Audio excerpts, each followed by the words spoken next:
pajak, selamat datang di Tak Kandani. Dulur pajak punya permasalahan atau pertanyaan seputar pajak?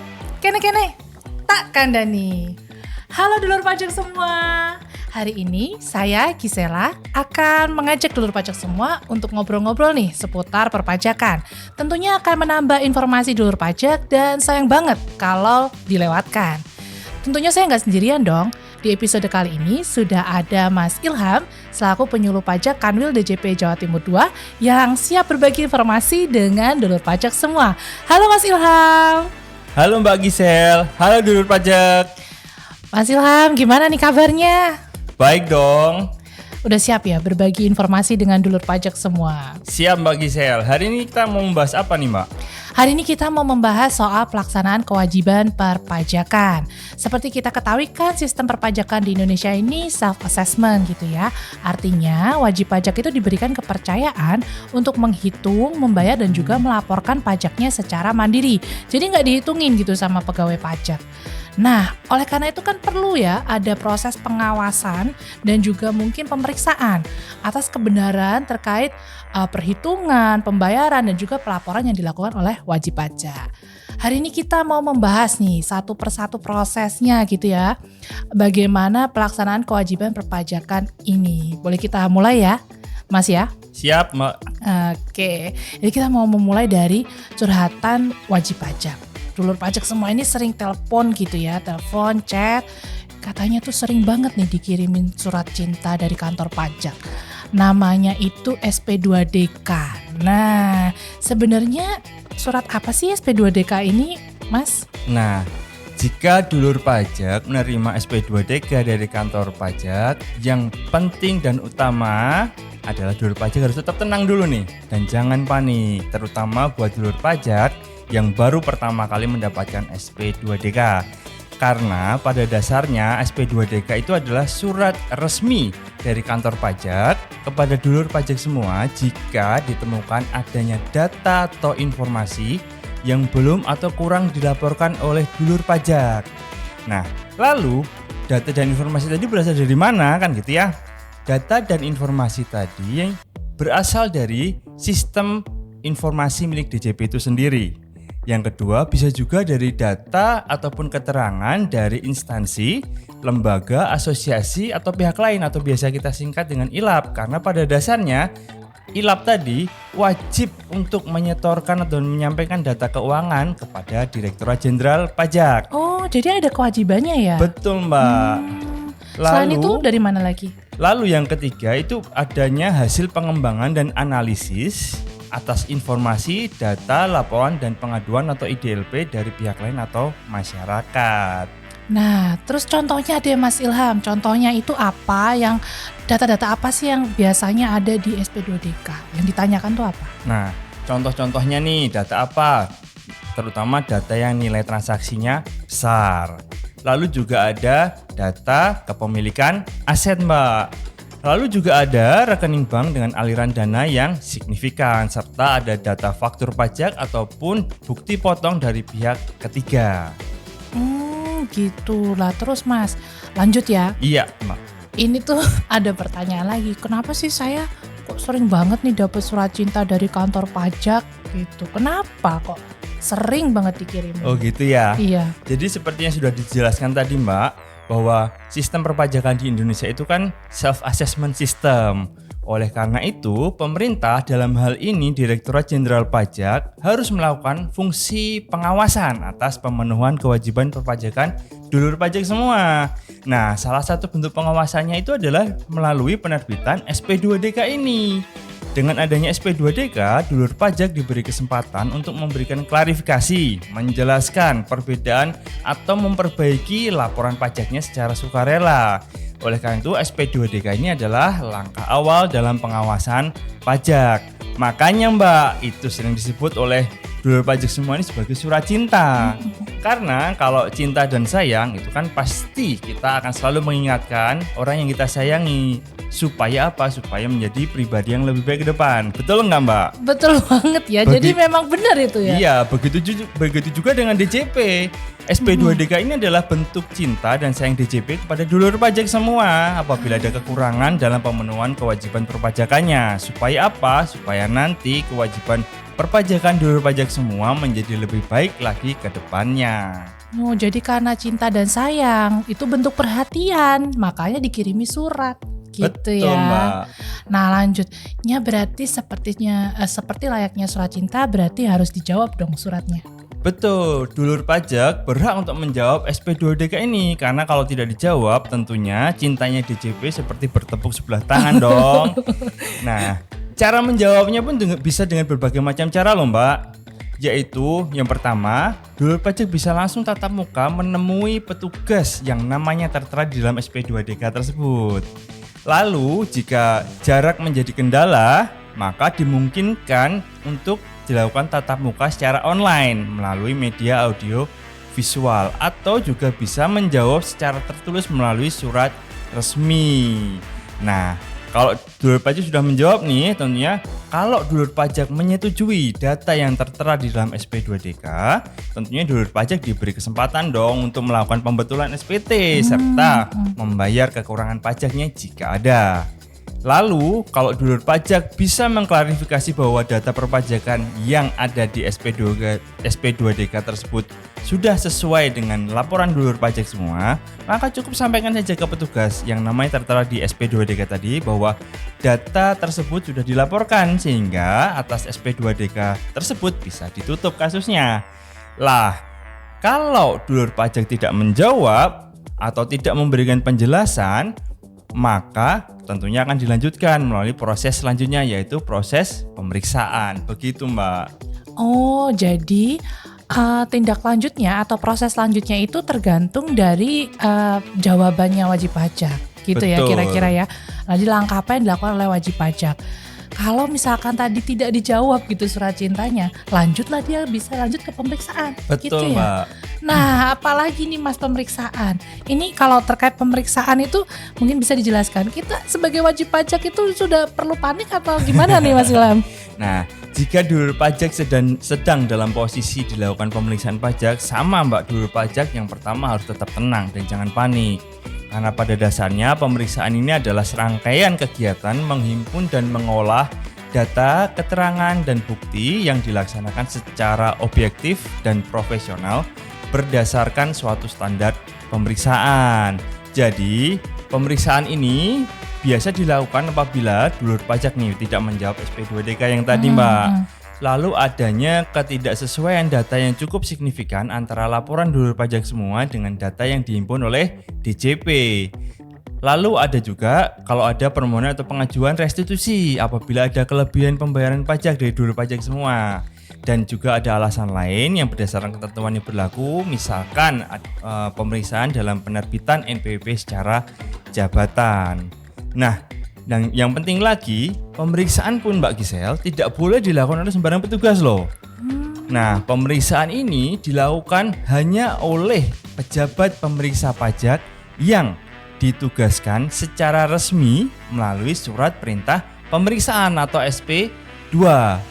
Nantinya pejabat pemeriksa pajak inilah yang akan menyampaikan SP2 serta menjelaskan ruang lingkup serta masa dan tahun pajak berapa yang akan dilakukan pemeriksaan. Jadi sebelum dilakukan pemeriksaan itu ada namanya SP2 dulu. Betul. Itu harus disampaikan kepada wajib pajak gitu ya. Betul Mbak. Nah di situ nanti wajib pajak bisa tahu siapa yang melakukan pemeriksaan, ruang lingkup pemeriksaannya, pajak apa gitu yang diperiksa gitu ya Mas. Betul. Kemudian juga bisa mengetahui masa pajak yang diperiksa itu masa yang mana gitu ya. Betul. Nah selain wajib pajak itu harus menerima SP2 dulu sebelum dilakukan pemeriksaan, selanjutnya apalagi sih hak-hak wajib pajak ketika ada pemeriksaan dari Direktorat Jenderal Pajak. Nah, kalau dulur pajak sudah menerima SP2, maka dulur pajak nih berhak untuk mengetahui identitas petugas pemeriksanya. Jadi boleh dulur pajak menanyakan name tag-nya, terus identitasnya, supaya apa? Supaya memastikan bahwa petugas yang mendatangi atau menyampaikan SP2 tadi memang betul petugas pemeriksa yang ditugaskan secara resmi oleh kantor pajak. Lalu dulur pajak juga berhak nih memberikan penjelasan, memberikan dokumen ataupun bukti-bukti keuangan dulur pajak semua. Lalu dulur pajak juga berhak untuk menghadiri pembahasan akhir hasil pemeriksaan bersama dengan pemeriksa pajak pada waktu yang telah ditentukan. Ini penting loh dulur pajak. Lalu juga dulur pajak ini berhak untuk mengajukan permohonan quality assurance pemeriksaan dalam hal belum disepakati pada saat pemeriksaan. Dan yang terakhir, dulur pajak juga boleh nih atau berhak menerima dokumen hasil pemeriksaan, yaitu surat pemberitahuan hasil pemeriksaan atau disingkat SPHP sebelum ditetapkan. Seperti itu, Mbak. Oh, jadi itu tadi ya hak wajib pajak saat dilakukan pemeriksaan. Betul. Nah, Mas mau nanya lagi atau mungkin bisa dijelaskan gitu ya, selama proses pemeriksaan ini tuh sebenarnya yang terjadi tuh seperti apa gitu. Dan sebagai wajib pajak seharusnya tuh apa sih yang harus kita lakukan saat memang diperiksa oleh pegawai pemeriksa, petugas pemeriksa. Ya, baik dulu. Ini sedikit gambaran buat dulur pajak semua kalau dulur pajak sedang dalam posisi pemeriksaan ya Mbak Gisel ya. Jadi kalau sedang dilakukan pemeriksaan itu gambarannya kira-kira petugas pemeriksa pajak ini akan menyampaikan dulu nih surat perintah pemeriksaan atau SP2 tadi ya, yang menjelaskan ruang lingkup, alasan serta tujuan pemeriksaan. Ini pasti dan penting ya gitu ya. Lalu selanjutnya dalam proses pemeriksaan nanti, pejabat pemeriksa pajak akan menyampaikan surat resmi untuk melakukan peminjaman buku, catatan, dan dokumen yang menjadi dasar pembukuan atau pencatatan dulur pajak semua nih, dan dokumen-dokumen lain yang berhubungan dengan kegiatan usaha sesuai dengan tujuan pemeriksaan. Lalu dulur pajak juga harus kalau sudah diminta surat peminjaman buku tadi, dulur pajak juga harus meminjamkan dokumen-dokumen yang dibutuhkan selama proses pemeriksaan sesuai daftar yang diberikan oleh petugas pemeriksa tadi. Nah, terus kalau misalkan pada saat pemeriksaan tadi sudah diminta nih pakai surat gitu ya sama pemeriksa, tapi dulur pajak ini tidak menyampaikan dokumen yang diminta, itu prosesnya bagaimana selanjutnya? Nah, kalau dulur pajak tidak menyerahkan dokumen yang diminta selama proses pemeriksaan, ya berarti nanti pemeriksaannya akan dilakukan sesuai dengan data yang dimiliki DJP saja. Jadi seharusnya dulur pajak ini memenuhi permintaan dan meminjamkan dokumen yang diperlukan. Supaya apa? Supaya nanti dalam proses pemeriksaan hasilnya berimbang. Begitu Mbak. Oh iya, jadi kalau dulur pajak diperiksa jangan lupa ya step ini ya, karena kalau diminta ya diserahkan saja supaya tadi hasilnya berimbang. Betul. Gitu ya. Nah, setelah selesai pemeriksaan nih Mas, hasilnya apa sih Mas? Nah, setelah dilakukan proses pemeriksaan, output atau hasilnya itu adalah berupa surat ketetapan pajak. Surat ketetapan pajak ini bisa berupa surat ketetapan pajak nihil, bisa juga surat ketetapan pajak lebih bayar, atau surat ketetapan pajak kurang bayar. Nah, di dalam surat ketetapan pajak tadi tertera juga berapa nilai pajaknya, serta berapa nilai pajak yang disetujui oleh dulur pajak semua. Seperti itu Mbak. Nah, kalau misalkan dulur pajak ada yang nggak setuju nih dengan hasil pemeriksaan, berarti langkah apa yang bisa dilakukan dulur pajak? Nah, dulur pajak kalau tidak setuju dengan hasil pemeriksaan, dulur pajak masih bisa menempuh beberapa upaya hukum. Yang pertama nih Mbak Gisel, dulur pajak bisa mengajukan yang namanya keberatan. Nah, proses keberatan ini diajukannya ke DJP paling lambat 3 bulan sejak tanggal surat ketetapan pajaknya. Nantinya proses keberatan ini akan dilakukan di kantor wilayah DJP tempat dulur pajak terdaftar. Nah, ini upaya yang pertama nih Mbak Gisel. Lalu yang kedua, dulur pajak juga bisa mengajukan upaya yang kedua, yaitu banding. Jika keberatan dulur pajak ditolak atau tidak puas dengan hasil keputusannya, dulur pajak masih bisa mengajukan banding ke pengadilan pajak. Pengadilan pajak ini lembaga di luar DJP loh Mbak. Lalu kalau setelah dilakukan banding ternyata dulur pajak juga masih mau mengajukan upaya hukum lagi, bisa mengajukan upaya hukum terakhir Mbak, yaitu melalui peninjauan kembali. Nah, setelah putusan pengadilan pajak dibanding tadi, lalu dulur pajak masih bisa mengajukan peninjauan kembali ke mana? Ke Mahkamah Agung. Jika ditemukan bukti baru atau kekeliruan nyata atau pertentangan isi putusan.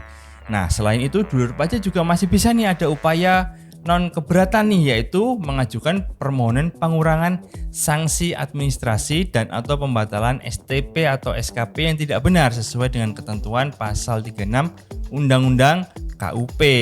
Semua proses ini dilindungi oleh hukum dan DJP wajib menghormati hak-hak dulur pajak semua. Wah, lengkap banget sebenarnya ya. Secara ketentuan semuanya ada dasar hukumnya gitu ya. Prosesnya juga sudah jelas. Jadi langkah-langkah apa sih yang harus ditempuh oleh wajib pajak kalau memang tadi tidak sesuai gitu ya. Tidak setuju gitu dengan hasil pemeriksaannya. Nah, kembali ke yang tadi nih, Mas. Kalau misalkan nih setelah diperiksa, kemudian tadi kan ada surat ketetapan pajak atau SKP ya. SKP-nya ternyata ada nilai kurang bayar. Nah, nilai kurang bayarnya ini kan harus dibayar dalam jangka waktu tertentu, betul ya? Betul, Mbak. Nah, kalau misalkan nggak dibayar sama dulur pajak nih, gimana Mas? Nah, selanjutnya jika dulur pajak telah menyetujui ketetapan pajaknya yang tadi yang pada saat diperiksa, Mbak, atau dulur pajak telah menempuh upaya hukum tadi nih yang keberatan banding PK, maka ketetapan pajak tersebut bersifat inkrah. Kalau sudah bersifat inkrah ini berarti harus dibayarkan oleh dulur pajak semuanya. Lalu bagaimana jika ketetapan pajak yang sudah inkrah tadi tidak dibayar dalam waktu yang sudah ditentukan? Maka proses selanjutnya dilakukan adalah proses penagihan oleh DJP. Proses penagihan ini pun memiliki beberapa proses sesuai dengan ketentuan Undang-Undang Penagihan Pajak, yaitu yang pertama akan adanya penerbitan surat teguran. Ya. Lalu setelah surat teguran, apabila belum dilunasi juga, maka akan diterbitkan surat paksa. Ketika sudah diterbitkan surat paksa dan belum juga dilunasi, maka dilakukan pemblokiran rekening dan atau penyitaan aset dari dulur pajak semua. Nah, proses ini bukan bersifat intimidatif ya dulur pajak, melainkan bagian dari sistem hukum negara. Penagihan aktif ini dilakukan oleh juru sita pajak negara yang ada di kantor pajak tempat dulur pajak semua terdaftar. Wah, penjelasan dari Mas Ilham ini tadi sudah lengkap ya, bagaimana sih alur-alur pengawasan, kemudian pemeriksaan dan sampai ke penagihan pajak nih. Sepertinya sudah bisa nih memberikan gambaran ke dulur pajak semua biar lebih jelas proses yang terjadi di kantor pajak itu seperti apa gitu ya. Terima kasih loh Mas Ilham, ini sudah berbagi informasi dengan dulur pajak semua. Sama-sama bagi saya, semoga bermanfaat ya dulur pajak semuanya. Gimana dulur pajak? Pasti sudah lebih jelas ya mengenai alur pelaksanaan kewajiban perpajakannya. Nah, kalau bisa dirangkum mungkin seperti ini kira-kira ya. Jadi, kalau ditarik kesimpulan, sistem perpajakan di Indonesia adalah self-assessment, sehingga harus ada pengawasan dan juga pemeriksaan terhadap kebenaran pajak yang sudah dihitung, dibayar, dan juga dilaporkan oleh wajib pajak. Tindakan pengawasan, pemeriksaan, dan juga penagihan pajak dilakukan berbasis data, prosedur, dan tentunya ada dasar hukumnya.